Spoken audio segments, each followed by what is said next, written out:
Lo ha marcato stretto nella sua visita in Laguna, padrone di casa ma anche interlocutore del Capo dello Stato. Per Luca Zaia è una mattinata fianco a fianco con Giorgio Napolitano. Non solo il rilancio della Biennale, la visita diventa anche il momento per intavolare un dibattito sull'operato del governo. Giudizio critico da Palazzo Balbi ed espresso al Presidente della Repubblica. Siamo davanti a un governo che pensa solo alle tasse.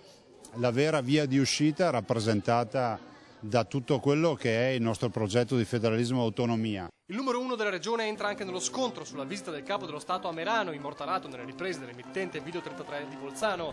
Per Zaia le polemiche sui privilegi dei cugini altoatesini non sono campate in aria. Capisco benissimo cosa voglia dire avere al di là del fossato il giardino dell'Eden. Ben venga invece un progetto di autonomia e federalismo serio che induca gli spreconi ad essere più responsabili e realtà virtuose come le nostre finalmente a trattenere le tasse direttamente sui territori.